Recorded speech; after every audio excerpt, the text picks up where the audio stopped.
Hello? We can hear you, Annie. Okay. All right. We're ready to begin. Let's begin. On behalf of Pathfinder International, De la part de Pathfinder International, je vous souhaite la bienvenue à tous et à toutes, où que vous soyez, pour la discussion aujourd'hui sur le changement climatique et la santé maternelle. Qu'est-ce que nous allons faire maintenant? C'est une discussion qui tombe à pic, si j'ose dire. C'est une conversation très importante, en particulier en vue de la préparation de la conférence sur le changement climatique. Elle commencera dimanche. Plus de 500 personnes se sont inscrites pour l'événement d'aujourd'hui, ce qui montre l'urgence de cette conversation, mais également la solidarité de la communauté mondiale de la santé à cet égard. Je m'appelle Annie Toro et je suis président d'une organisation à but non lucratif qui vise à soutenir et former et aider les mamans dans le monde entier pour assurer une grossesse en meilleure santé et des bébés en meilleure santé pour leur garantir un meilleur avenir. Notre organisation tient à fournir aux nouvelles mamans toutes les informations dont elles ont besoin pour pouvoir rester en bonne santé et faire en sorte que leur bébé soit en bonne santé. Le changement climatique est l'une des grandes menaces à la santé publique et plus particulièrement pour la santé maternelle. Les effets peuvent être directs ou indirects et les événements climatiques dramatiques peuvent avoir un impact à court terme ou à long terme et affecter la santé des femmes enceintes et des bébés après leur naissance. Il faut agir dans ce domaine et nous avons constaté une augmentation de la mortalité des nouveau-nés et un faible poids à la naissance, en partie à cause de ces changements climatiques. Et la pollution atmosphérique est également associée à des problèmes cardiaques, à l'autisme et à d'autres problèmes. Nous savons que un temps extrême, un climat extrême a d'autres conséquences, car cela peut affecter l'alimentation disponible. Il peut y avoir des inondations, de la sécheresse ou d'autres catastrophes naturelles. Mais il y a une intersectionnalité entre le climat et la santé. Et nous avons entamé des discussions avec différentes parties prenantes. Et nous avons besoin de conseils pour aider les femmes enceintes à se préparer pour les urgences climatiques. Il est important de souligner le fait que le changement climatique n'affecte pas seulement un secteur, il est lié à beaucoup d'impacts négatifs et dans le monde, des problèmes de santé physique et mentale, la sécurité alimentaire, manque de logements adéquats, des routes dangereuses, de malnutrition, des déplacements de population, risques accrus de maladies non communicables et de mauvaises conditions d'hygiène et l'incapacité d'agir dans certains cas pour le personnel de santé. Tout le monde ici a été affecté soit personnellement par le changement climatique, soit directement, soit indirectement. Quand je me suis rendu aux Caraïbes en septembre de 2017, j'étais à New York pour l'Assemblée générale des Nations unies et j'étais éloigné de ma famille pendant près de 3 semaines. Mais pendant cette époque, ma ville natale a souffert il y a eu des problèmes climatiques et les tremblements de terre. Ensuite, il y a eu la pandémie et il y a eu d'autres problèmes ces derniers mois. Comment est-ce que les désastres, les catastrophes causées par le changement climatique vous ont affecté? C'est une question que je pose à tout le monde, car je pense que tout le monde doit essayer de comprendre l'impact du changement climatique sur la santé, sur sa communauté. Ceci dit, je voudrais donner la parole aux panélistes distingués que j'ai l'honneur de vous présenter, qui sont des leaders dans ce domaine de la santé maternelle et des changements climatiques. Pour commencer cette conversation, je vous demanderai de vous présenter en quelques mots et vous dire comment le changement climatique a eu un impact sur votre travail et sur vous-même, ainsi que sur votre pays ou le pays dans lequel vous habitez actuellement. Nous allons commencer par Angela, ensuite Elisabeth, with Tabinda Sarosh. Tabinda. Et en commençant notre discussion du panel, il y aura une foire aux questions à la suite de ces présentations et ces discussions. Donc, si vous avez des questions, tapez-les dans la zone de chat. Et maintenant, je demande aux intervenants de se présenter brièvement. Bonjour tout le monde, je suis heureuse d'être ici. Je m'appelle Angela Goukou, je suis sage-femme et je me bats pour améliorer la santé des mères, la santé maternelle, la santé des nouveau-nés. J'ai décidé d'arrêter mon travail de sage-femme pour jouer un travail pour faire un travail de formation et de sensibilisation pour les questions dont nous avons parlé. Et je veux aider les nouvelles mères et les nouveau-nés. Et je parle de mon pays, le Kenya, qui est affecté par une sécheresse terrible actuellement. Et ce qui est important, c'est de nourrir les femmes, les mères et leurs enfants. C'est le point essentiel, c'est la priorité absolue. Et je vais vous parler de ce que j'ai vu et ce qu'il est possible de faire, car si vous avez peut-être des problèmes similaires dans vos pays. Merci. Maintenant, je donne le micro à Elisabeth. Oui, bonjour. Bonjour tout le monde. Je m'appelle Elisabeth Ployce. Je suis directrice adjointe pour la responsable de la santé maternelle et des nouveau-nés dans l'USAID aux États-Unis. Et l'une des choses clés, les principales choses que nous voyons dans notre travail humanitaire, c'est le fait que l'impact de la crise sur la population est de plus en plus fort et nous entendons toutes sortes d'histoires de conséquences désastreuses du changement climatique, et ce sont les personnes les plus vulnérables qui sont affectées le plus. Je vous repasse la parole. Tabinda? Bonjour tout le monde.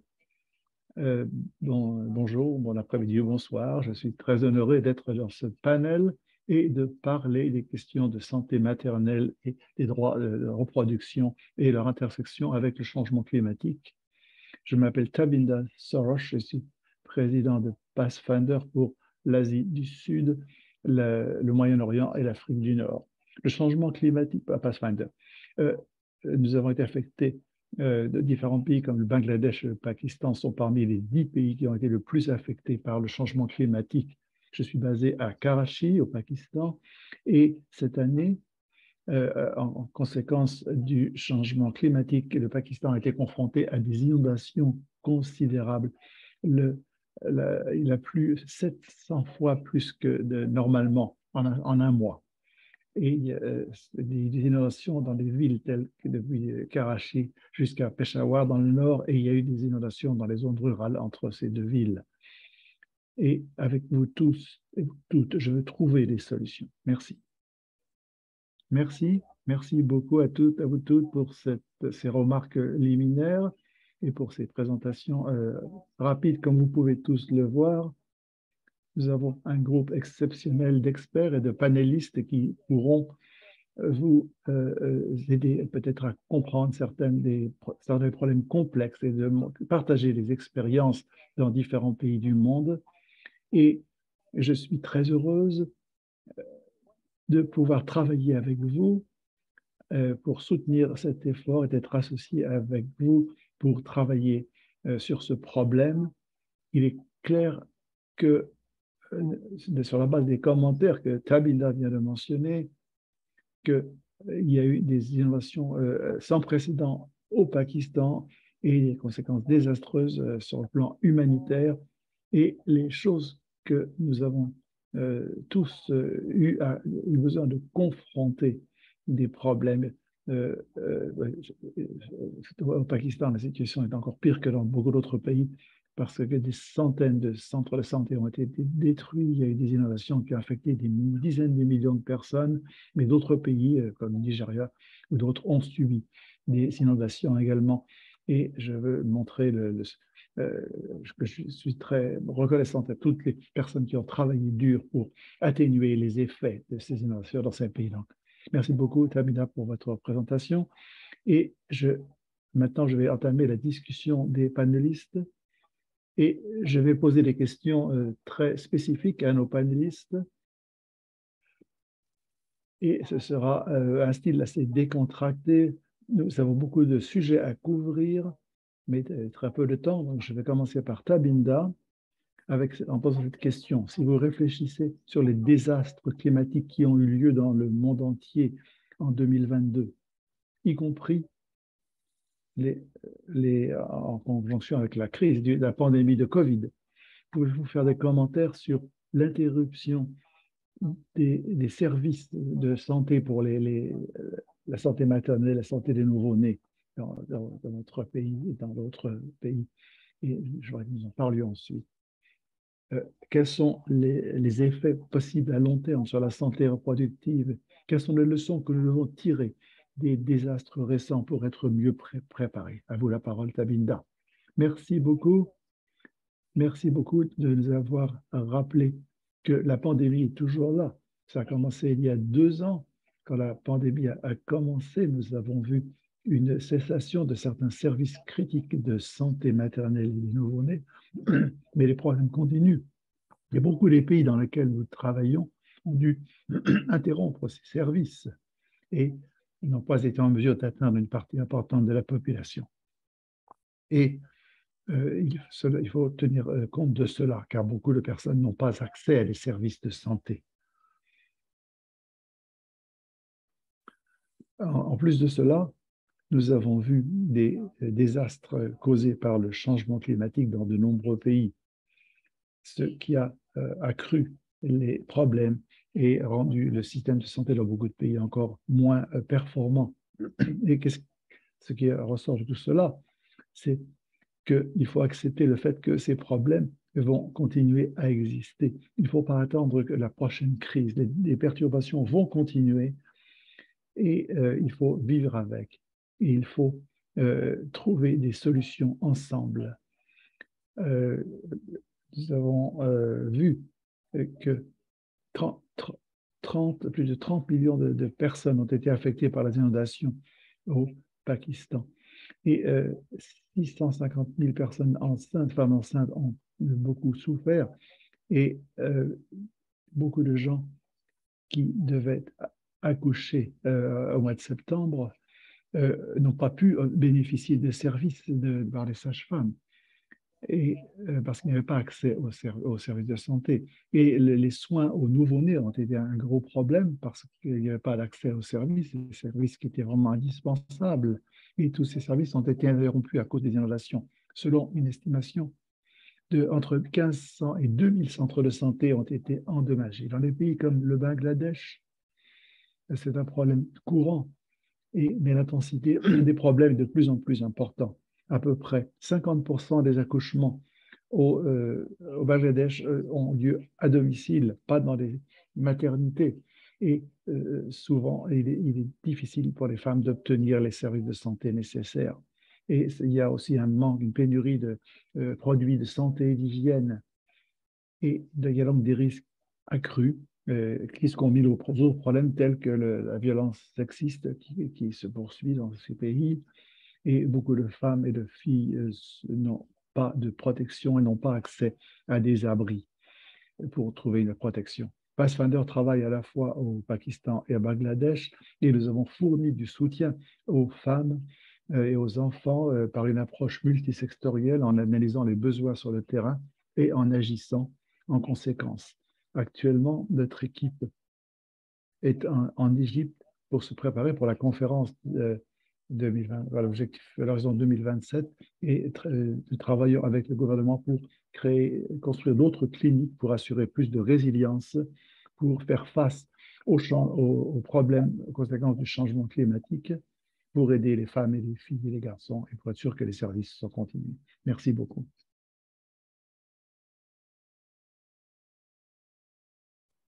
Merci beaucoup.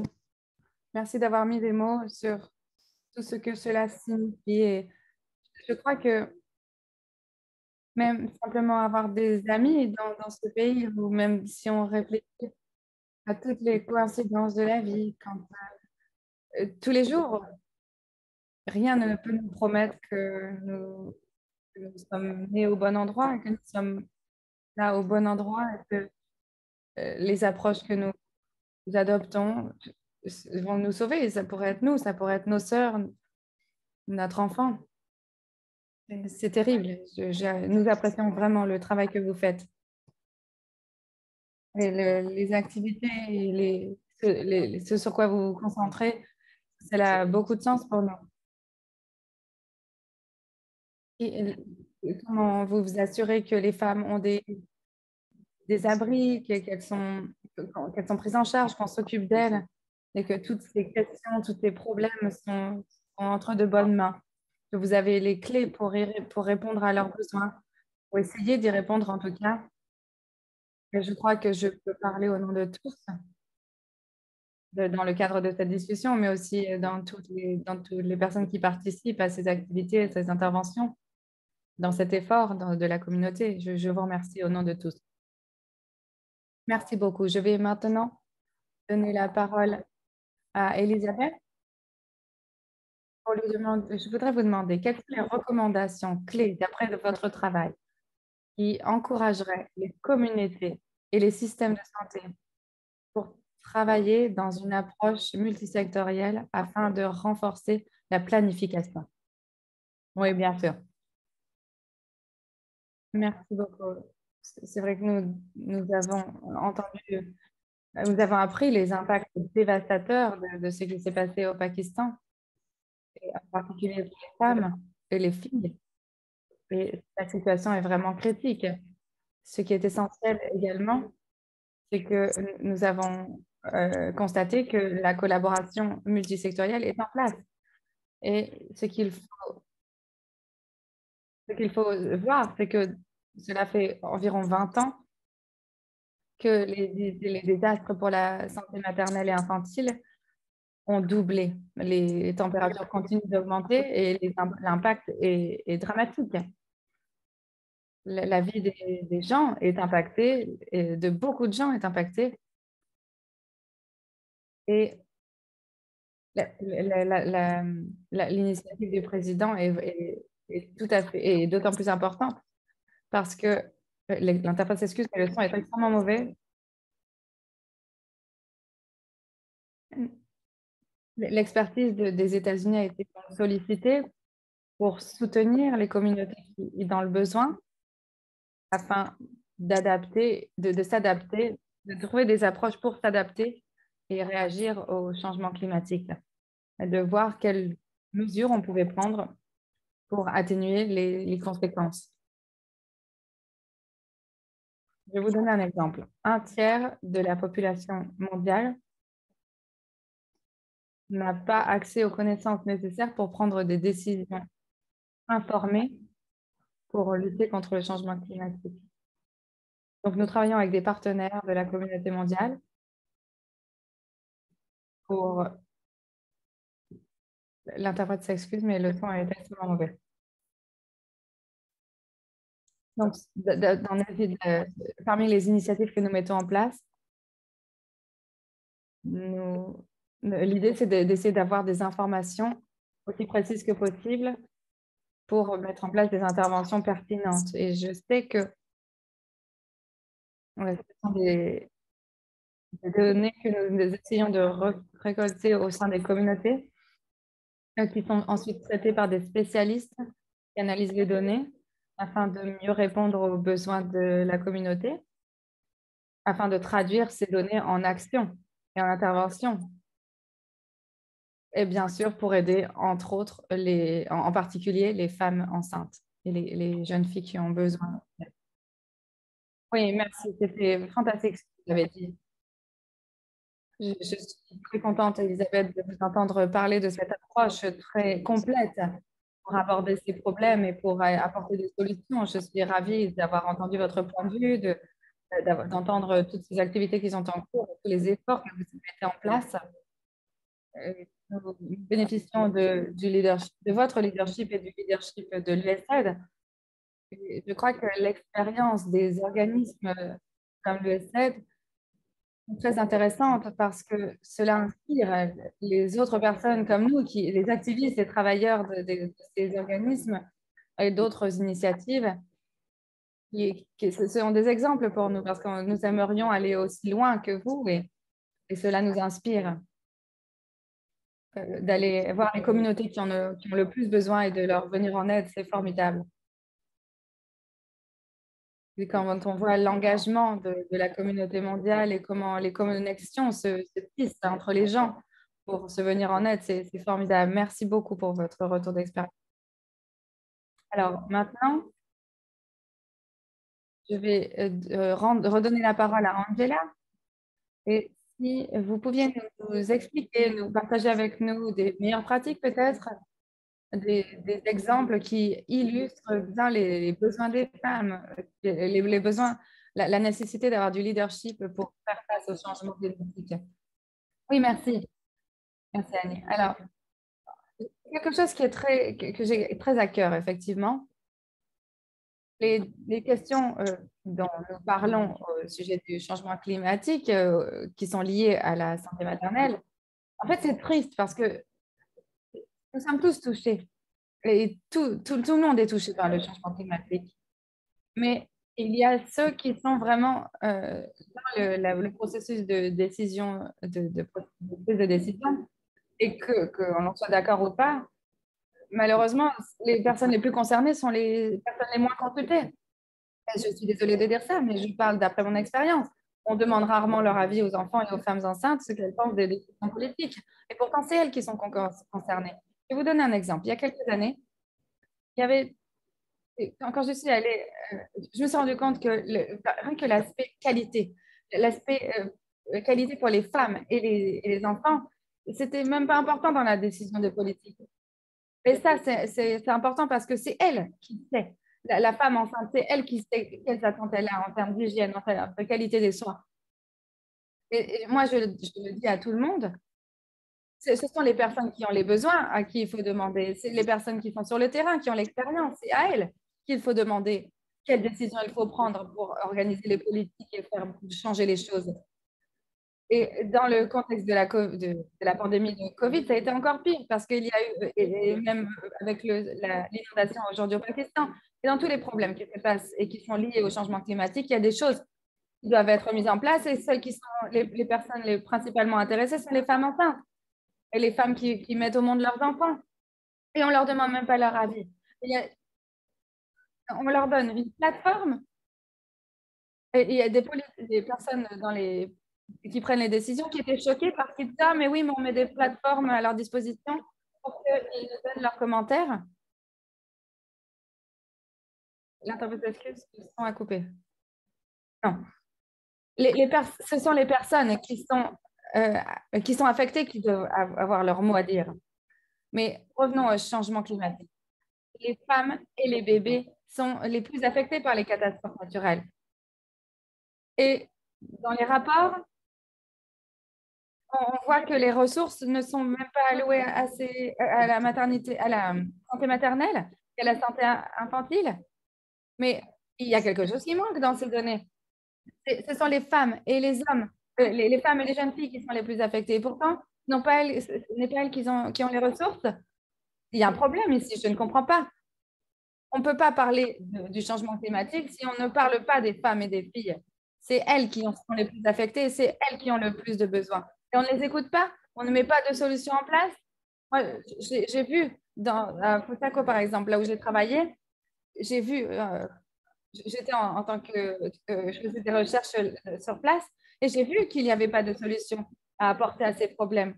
Et par contre, quand on identifie les problèmes et qu'on parle des sujets qui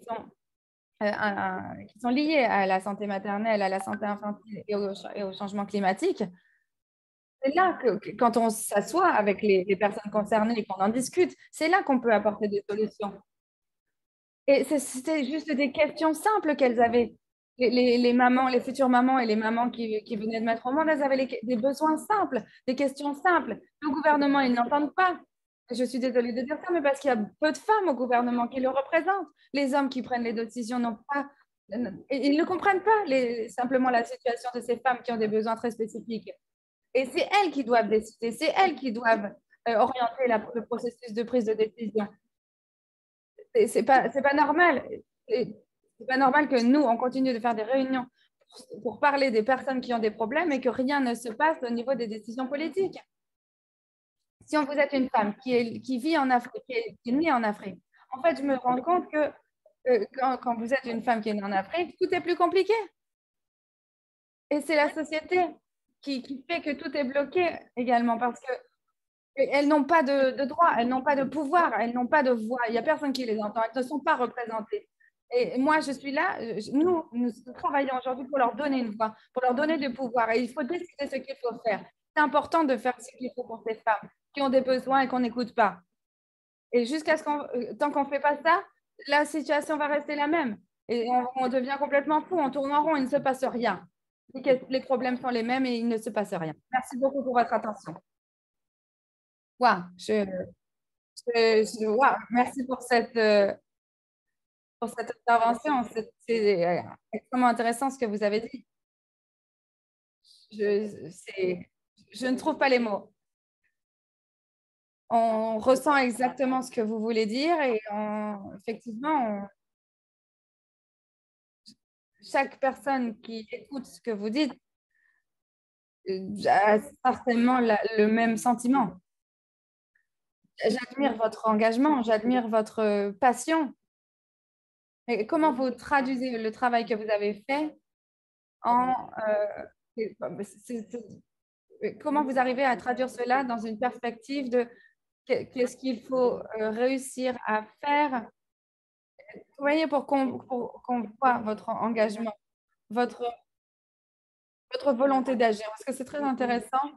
Vous avez mentionné des points ici dont nous avons parlé, nous avons beaucoup parlé. Et de voir comment, dans chaque cas d'urgence, c'est fou de constater que les femmes et les filles sont celles qui sont les personnes qui payent les conséquences les plus lourdes, le plus fort. C'est celles qui portent le plus lourd fardeau. Et ça fait combien d'années qu'on parle de cela? Ça fait combien d'années que cette situation est comme cela? Et quels sont les progrès? Il y a des progrès, évidemment, mais la situation est effectivement toujours assez la même. C'est toujours les mêmes qui ont besoin, qui ont des besoins, et c'est toujours les mêmes personnes qui prennent les décisions. Pourquoi il n'y a pas de lien? Et ce que je comprends d'après ce que je vois de ce que j'entends, et moi si je me trompe, il y a aussi un sens de, si on essaie de réfléchir à ces questions, ce que je me rends compte, c'est qu'il y a quelque chose d'essentiel ici, c'est qu'on essaye de former les femmes, de les éduquer, de les mettre à l'école, et pourtant, c'est quelque chose que je trouve intéressant, parce qu'on est en 2022, et bien sûr, si vous voulez dire quelque chose à ce commentaire, réagir à ce commentaire, n'hésitez pas, je trouve que c'est vraiment important, et nous pourrions en apprendre beaucoup. Mais ce que je trouve flagrant, c'est de voir qu'il y a toutes ces questions pratiques qui entravent le chemin. Parce qu'on a beau identifier les besoins. Par exemple, une femme qui lève la main et qui dit, je ne sais pas, je veux de l'éducation, de la formation, je veux avoir la capacité de lire, d'écrire.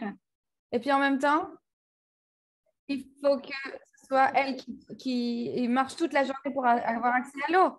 C'est elle qui doit faire ça. C'est elle qui doit s'occuper des enfants. Et en même temps, elle n'a personne qui va s'occuper de ses enfants, qui va avoir vers qui elle peut se tourner pour les soins de santé primaire. Et en fait, tout repose sur les épaules des femmes. Et on le sait, tout ça. Mais en même temps, comment on peut faire évoluer les choses? Parce que oui, l'alphabétisme, on peut lui apprendre à lire, à écrire, mais ce dont elle a besoin aussi, c'est qu'il faut lui donner la capacité d'aller apprendre à lire et à écrire. Comment elle va faire ça si elle doit s'occuper des enfants, aller chercher de l'eau? Comment elle va faire tout cela? Mais s'il y a tous ces obstacles à surmonter en amont. c'est une chose importante, je trouve. Et moi aussi, je suis très passionnée par ces questions. Et pardon, je m'emporte un peu. Mais c'est quelque chose que j'aimerais vous soumettre comme question parce que je vois, je ne comprends pas. On a envie, il y a la soif d'apprendre, il y a la soif, elles ont envie d'apprendre, elles ont envie d'avoir des connaissances et en même temps, elles sont complètement empêchées de le faire et ces obstacles-là sont la société. Et dans la société, la situation des femmes est telle qu'elles ne peuvent pas aller plus loin pour apprendre.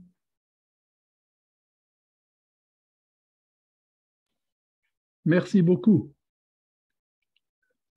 Je pense que nous ne pouvons pas faire face à ces problèmes individuellement. Il faut une approche multisectorielle. C'est très important d'agir ensemble. Il faut aller visiter les centres de santé pour voir ce qu'on peut améliorer. Il faut se rendre chez les habitants pour aider les femmes enceintes ou les femmes qui viennent d'accoucher. Et il faut une équipe, pas une personne dans tous les cas. Donc, pour répondre à ce besoin, nous devons trouver des moyens de mettre en place une approche multisectorielle. Et il faut arrêter de se faire concurrence les uns avec les autres. Il faut collaborer. Il faut travailler de façon concertée et pour s'attaquer aux problèmes que nous avons mentionnés.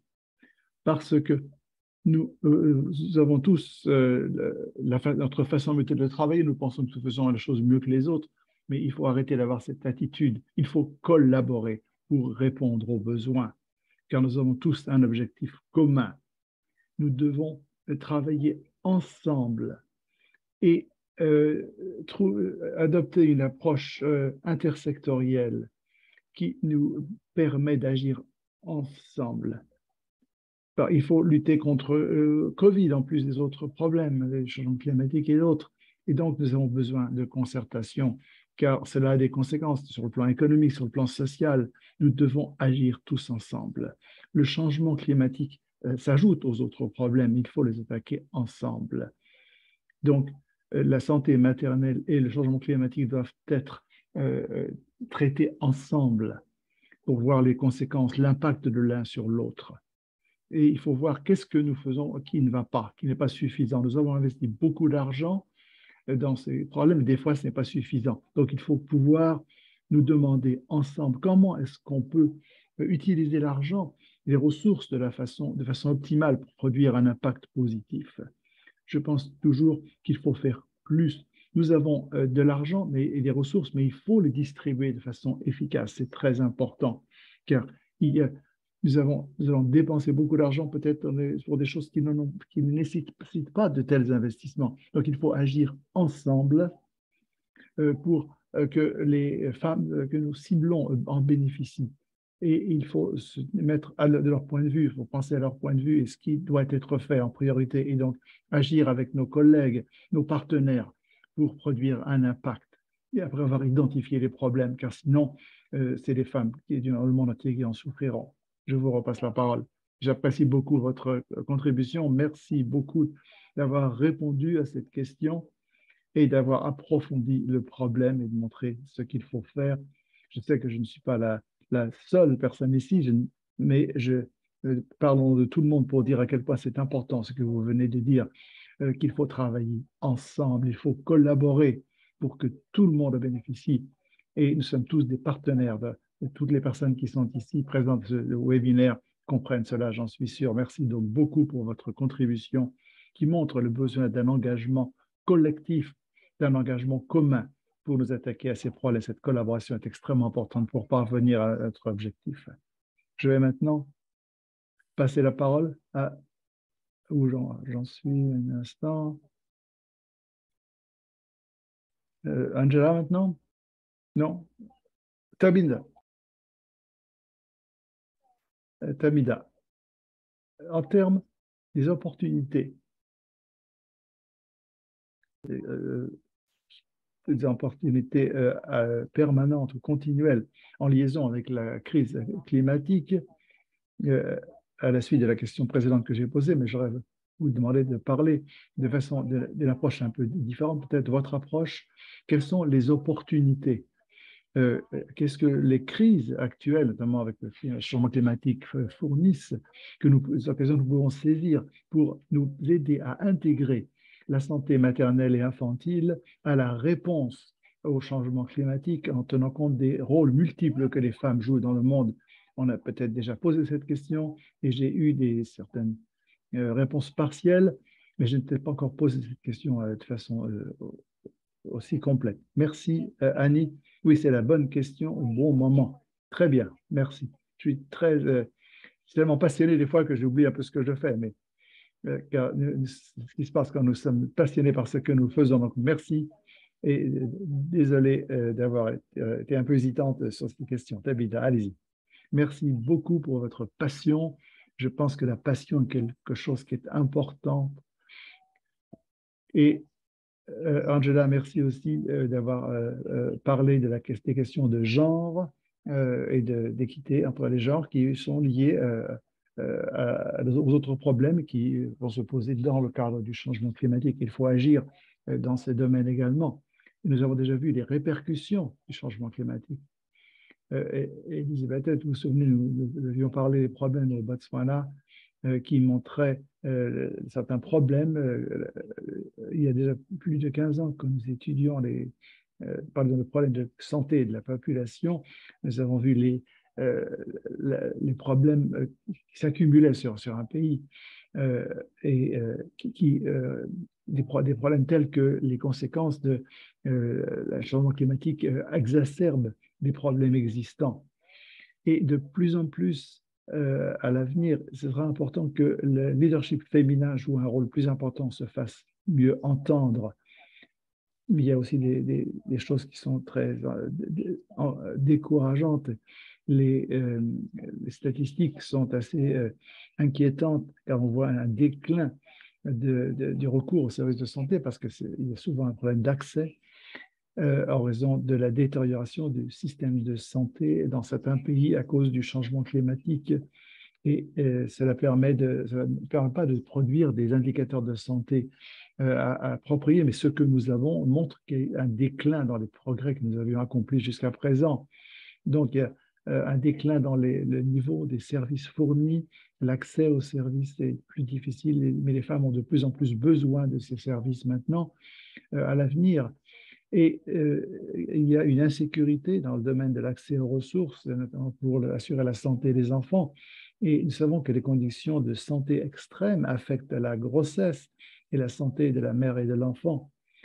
Comme Angela l'a mentionné pour le Kenya, ou le Pakistan, il y a des problèmes aussi, car nous avons des inondations dans une partie du pays, mais une sécheresse dans une autre partie du pays. Et cela affecte la santé reproductive dans différents égards. À l'avenir, dans un avenir proche, il faut agir de façon concertée pour sensibiliser la population et faire en sorte que nous agissions contre le changement climatique en même temps que pour l'amélioration de la santé maternelle et infantile. Cela veut dire qu'il faudra changer des politiques et des programmes et tenir compte des problèmes d'équité entre les genres pour être sûr que les femmes qui souffrent déjà le plus du problème ne continuent pas à en souffrir. Il faut assurer la résilience des femmes pour permettre d'assurer la santé de leurs enfants. Et il faut agir de façon multidisciplinaire. Et je suis très heureux de participer à cette réunion en préparation pour la COP 2027.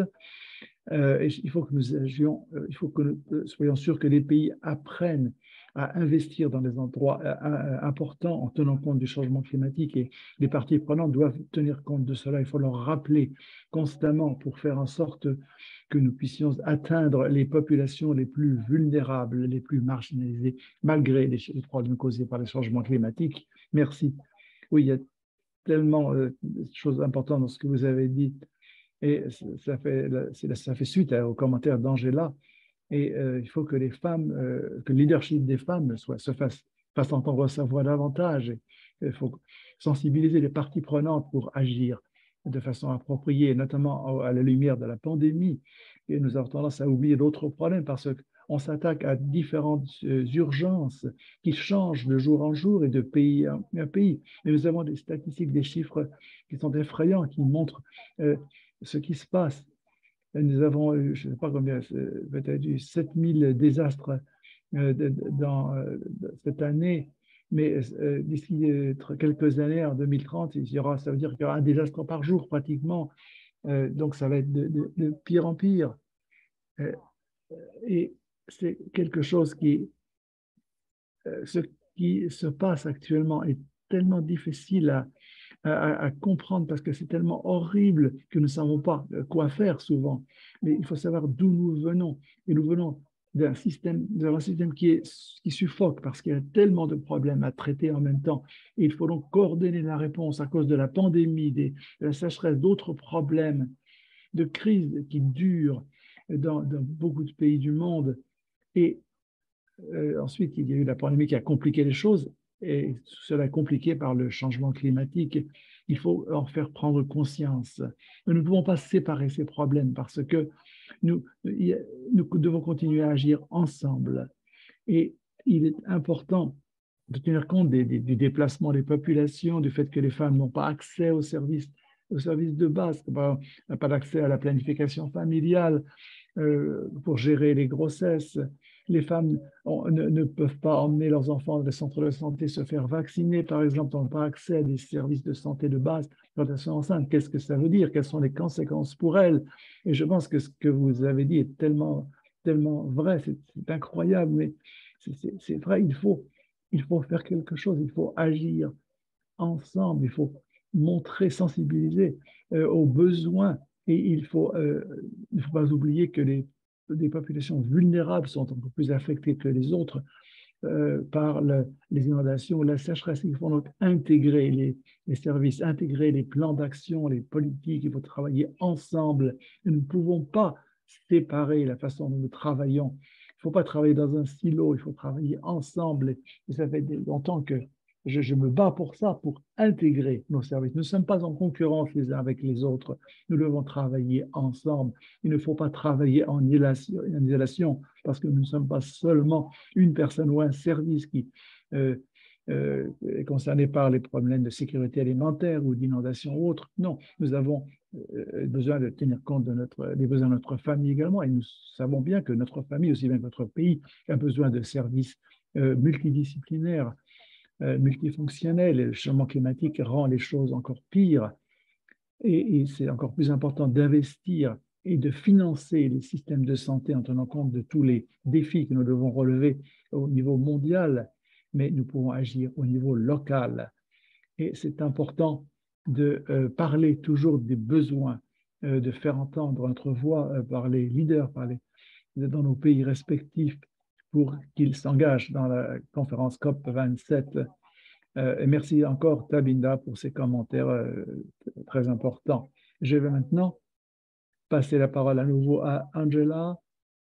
Et le thème de l'Assemblée générale des Nations unies cette année était le changement climatique et l'insécurité qui en résulte, ainsi que les inégalités croissantes. Est-ce que vous pensez qu'on parle assez des questions de santé reproductive dans le cadre de cette crise actuellement? Je pense que très souvent, la santé maternelle et nouveau-né n'est pas au centre, au cœur de l'action. On agit sur d'autres problèmes, y compris celui-là. Je pense qu'il faudrait montrer l'importance de ce problème. C'est un problème très général dans beaucoup de pays du monde et il faut être axé sur les personnes qui sont les plus affectées, les personnes qui sont enceintes ou les personnes qui ont plusieurs bébés dont elles doivent s'occuper. Et même lorsqu'il y a des services disponibles, je pense que souvent les femmes ne tirent pas le meilleur parti de ces services. Et donc, il faut sensibiliser la population pour leur montrer l'importance des investissements dans ce domaine de la santé maternelle et de la santé de la reproduction. Je pense que il faut voir ce que les gouvernements font et ne font pas. Est-ce que les partenaires, les parties prenantes font au niveau national, régional ou local? Et il faut être sûr que tout le monde est au courant de tous les facteurs qui affectent cela et agir dans la mesure de nos moyens. Et c'est important de sensibiliser les gens à l'impact du changement climatique sur la santé de la population, notamment des personnes les plus vulnérables, qui sont souvent les femmes et les filles. Et je pense que très souvent, nous avons du mal à tout gérer ensemble et nous consacrons à un problème, mais souvent en isolation. Donc, il est important de tenir compte des populations plus affectées, comme les migrants, par exemple, ou même l'ensemble de la population dans les zones rurales et ailleurs. Et donc, il faut décider comment investir les ressources de la façon la meilleure possible en fonction des problèmes et de la crise qui existe. Et il faut planifier et il faut agir en fonction de ce qui se passe. Il faut produire des efforts concertés parce que les problèmes continuent. Et même si ça paraît différemment dans différentes parties du monde, ces problèmes sont là et il faut coopérer, partager les connaissances et regarder le problème dans leur ensemble, nous préparer à agir. Et il y a toujours beaucoup d'inéquité. J'ai parlé des problèmes de sécheresse dans mon pays et ça a affecté beaucoup de services. Mais je pense qu'il y a encore beaucoup à faire, même si on est au courant du problème, car il faut que les journaux, la presse rendent publics ces problèmes beaucoup plus, car souvent on se limite à parler d'un problème précis dans un pays précis et des fois on perd de vue l'aspect global des problèmes. Donc, je pense qu'il faut agir de façon concertée, que ce soit au Pakistan ou ailleurs. Il faut avoir de l'équité dans la gestion de ce problème. Et l'équité ne faut pas perdre de vue le problème de l'équité, car il y a des êtres humains qui souffrent et qui sont très vulnérables, et il faut tenir compte de cela, répondre aux besoins des personnes qui sont le plus dans le besoin, car il est nécessaire d'établir des connexions toujours entre le changement climatique et la santé maternelle. Ça doit être fait de façon équitable. Il faut que les femmes agissent, prennent l'initiative et fassent entendre leur voix. Et il faut agir ensemble parce que c'est vraiment très important.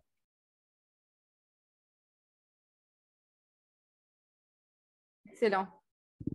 Vous savez, quand je vous écoute, je dois dire qu'il y a tellement de choses que j'ai envie de dire, tellement de réactions qui me viennent, qu'il faut que je me contrôle. Mais c'est tellement... Ça prend au trip ce que vous dites. Et il y a tellement de problèmes qui nous parlent à toutes. C'est fantastique d'être vraiment tout ensemble dans le même bateau et de discuter de toutes ces questions. Ça met une énergie qui est incroyable.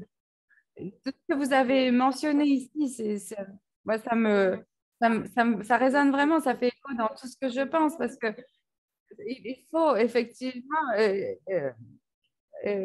faire ce qu'on dit et dire ce qu'on fait. Et dans les organisations, il y a encore beaucoup de travail à faire dans ce domaine. C'est tellement important.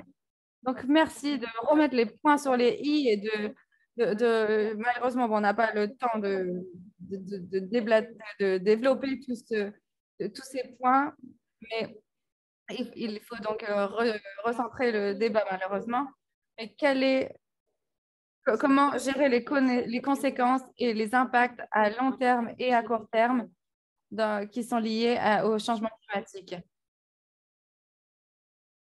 Eh bien, merci beaucoup de me redonner la parole. En fait, je vais reprendre certainement beaucoup des points que Angela a évoqués tout à l'heure. Bien sûr, il y a beaucoup de personnes, de participants aujourd'hui qui sont dédiés aux questions maternelles et infantiles. Mais le changement climatique, c'est vraiment, pour gérer les changements climatiques, il faut vraiment adopter une approche multisectorielle. Ce n'est pas simplement, on ne peut pas agir de façon cloisonnée.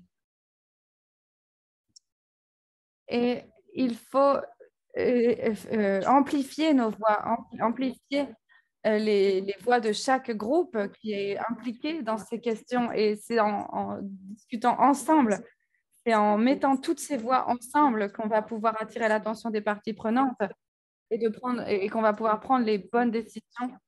Et Pathfinder est un excellent exemple de comment on peut mettre ensemble des voix pour attirer l'attention des personnes qui prennent les décisions. Donc, je trouve que il faut se rapprocher d'organisations comme Pathfinder pour avoir une bonne représentation de toutes les parties des groupes. Effectivement, ce n'est pas des groupes homogènes. Quand on parle de la population, c'est vrai, ce n'est pas homogène. Et il y a souvent une perception selon laquelle il y a... L'interprétation, excuse, le son coupe beaucoup. Par exemple, bien sûr, il faut réduire la pollution de l'air. Et c'est quelque chose d'essentiel. Par contre,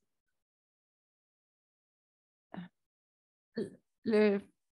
l'échelle de la population, il est essentiel. L'interprète s'excuse, il y a un mot sur deux qui coupe. Pour les bébés qui sont in utero et également quand ils sont nés. Par rapport à l'environnement économique et même à l'éducation. Il faut aussi se concentrer sur les avantages pour les groupes qui peuvent bénéficier des avantages. Et donc, l'idée, ce serait de combiner deux approches différentes pour bénéficier de tous ces avantages. L'interprète s'excuse, mais le son coupe beaucoup. Oui, c'est formidable ce que vous avez dit. Merci beaucoup, Elisabeth. C'est tout à fait droit au but. J'ai tellement de choses à dire et j'ai très envie de réagir, mais je regarde ma montre et je vois qu'il faut que je me taise parce que j'ai envie de répondre, mais je ne peux pas répondre à tout ce que vous avez dit. Mais on doit recentrer à nouveau et essayer de reprendre le cœur de votre point, de votre argument, de votre argumentation. C'est vraiment de voir, donc si je dois résumer, la complexité et en même temps les opportunités qui naissent de cette complexité, de tout ce qui se passe. Et je pense qu'il y a beaucoup de choses qui peuvent se recouper au final.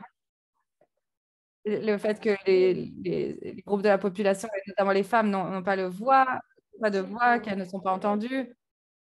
Donc, je vais essayer de voir comment on peut prendre le temps de faire des questions et réponses et de conclure dans les temps, mais de discuter quand même. Parce que ça a été une discussion vraiment très intéressante et je voudrais juste être sûre de poursuivre dans les temps pour ne pas dépasser trop. Mais au niveau des parties prenantes, au niveau national et international, je vois qu'il y a des infrastructures qui sont mises en place. Nous savons qu'il y a des infrastructures qui sont mises en place et comment nous pouvons travailler ensemble collectivement pour apporter des réponses à la crise, pour apporter des réponses dans tous les secteurs, que ce soit en termes de gouvernance ou de... Oui, merci beaucoup. Merci, Annie. Je ne suis pas sûre de pouvoir ajouter quoi que ce soit par rapport à ce que Elisabeth et Angela ont dit parce que c'était très complet. Mais effectivement, l'idée, c'est vraiment de travailler ensemble, d'avoir une approche multisectorielle et c'est ce que nous essayons de faire depuis des années. Un des exemples qui me vient à l'esprit et que je voudrais partager avec vous, c'est de voir comment un comité multisectoriel peut être vraiment pertinent dans le contexte, par exemple, de Pathfinder pour la définition des programmes. Et l'idée, c'est vraiment de voir comment on peut faire travailler ensemble tous les ministères, tous les départements pour vraiment mettre le gouvernement ensemble, qu'il ne soit pas en silo et que tous les ministères puissent communiquer, créer des coalitions, enfin vraiment des relations spéciales pour bien travailler ensemble et avancer. Merci, pour moi, c'est la clé. Très bien, c'est parfait. Alors, j'ai encore une dernière question avant de passer à la session questions-réponses. Mais parce que nous voulons vraiment vous entendre tous, nous voulons vraiment avoir vos commentaires à tous et peut-être qu'il faudrait que je garde cette question pour la fin. C'est ce que je me suis dit en tout cas. Et nous voulons vraiment une audience active. Nous voulons vraiment que vous puissiez tous avoir la possibilité d'échanger et de dialoguer. Donc la première question est une question pour Tabinda et elle vient de Malena. Et je suis Je m'excuse parce que je ne prononce peut-être pas votre nom correctement.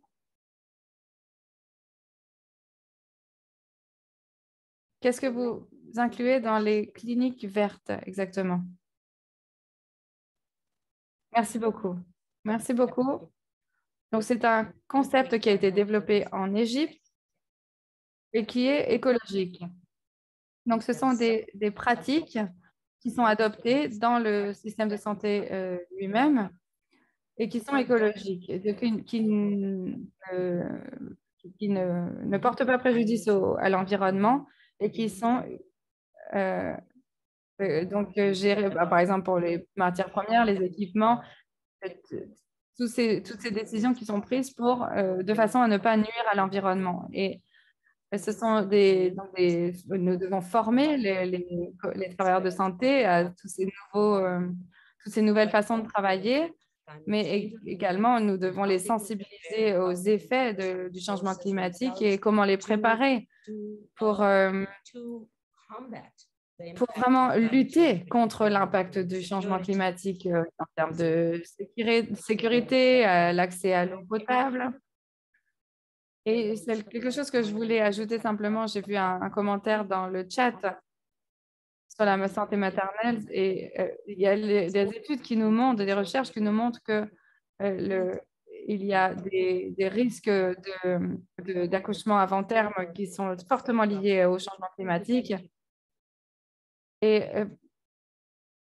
il y a, par rapport à la crise, aux différentes crises et que nous avons évoquées tout à l'heure, les mamans qui sont enceintes en pâtissent en premier. Oui. Je voulais simplement voir aussi, j'avais ajouté quelque chose dans mes remarques au début de cette présentation, de cet échange par rapport aux conditions météorologiques extrêmes, aux températures extrêmes. Je voulais voir par rapport, vous savez, par rapport aux enfants, aux mamans, aux mères enceintes, si que nous pouvions si nous pouvions réfléchir ensemble. J'aimerais, bien sûr, nous pouvons rebondir dessus plus tard. J'ai une question pour Elisabeth. Anita Masilami demande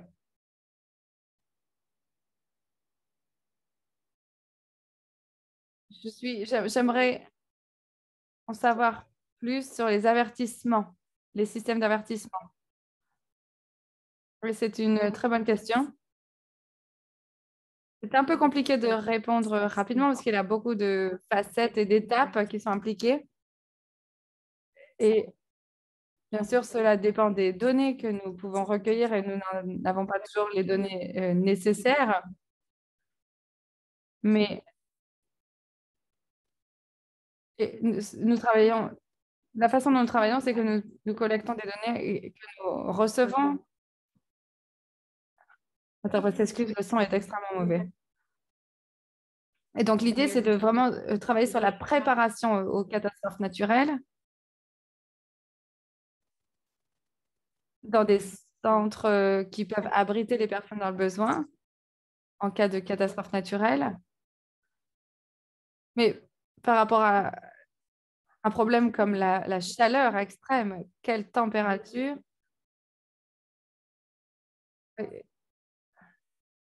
les avertissements peuvent être paramétrés en fonction de la température. L'interprète s'excuse, mais le son n'est vraiment pas clair. Parce que les personnes qui travaillent dans les départements en question ne sauront pas quoi faire parce qu'ils ne pourront pas venir en aide et donner des recommandations aux médecins parce qu'ils ne sauront pas comment gérer les impacts et ils ne sauront pas comment répondre s'ils ne sont pas bien préparés. Donc, finalement, quand on parlait de préparer et de former les travailleurs de santé dans la communauté, les communautaires, c'est essentiel, effectivement, parce que c'est quelque chose sur lequel il faut vraiment se concentrer. Donc, il y a beaucoup de travail encore à faire pour être sûr que tout cela se passe. Mais voilà. Oui, merci beaucoup. Merci. J'ai très envie de répondre à nouveau, de réagir. Et je veux vraiment clôturer cette première partie dans les temps pour avoir le temps de donner la parole à tous les participants. Et donc, j'ai aussi une question de Angela. Et à nouveau, je m'excuse si je ne prononce pas correctement.